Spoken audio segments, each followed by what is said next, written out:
माई हो कइलू गजबे सिंगार रूपवा मनवा मोहेला।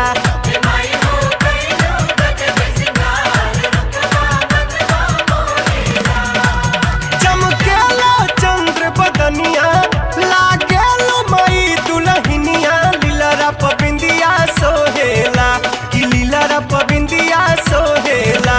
ए माई हो कइलू गजबे सिंगार रूपवा मनवा मोहेला।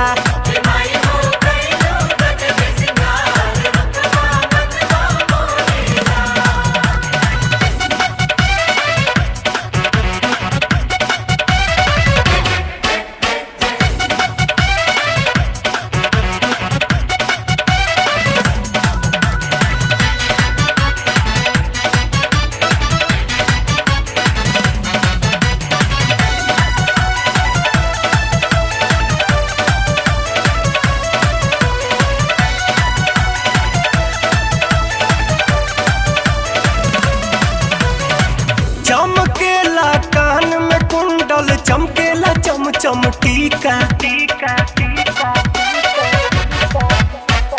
चमके तोहरा माथे मुकुटवा सूरज भी लागेले फीका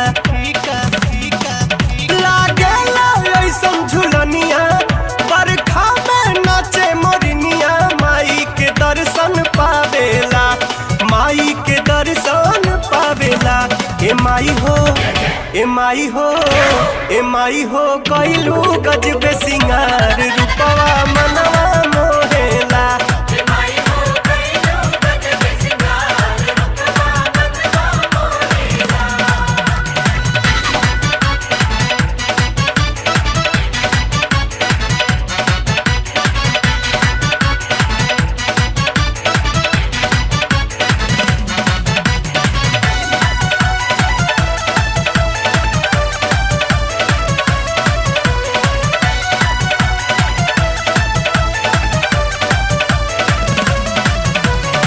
साड़ी के अचरा में मैया जड़ल बहिरा मोती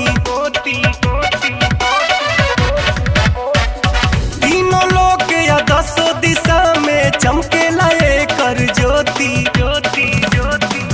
फूल बेली चमेली गम के बगिया में कोयल चह के पवन पुरवैया बहेला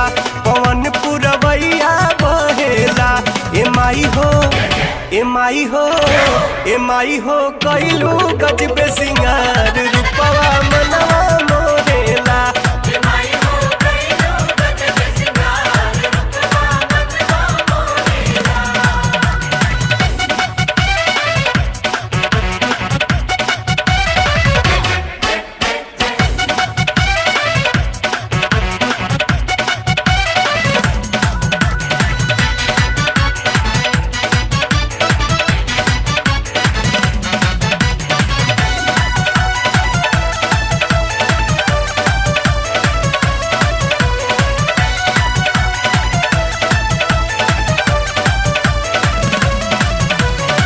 दसों हाथ में अस्त्र शस्त्र बा खन के खन खन कंगना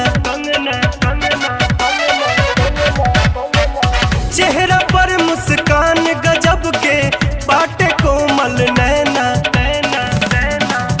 बाजारन झुन पैजनिया जाहिदवा बनल नचनिया पवनमा भजनिया गावेला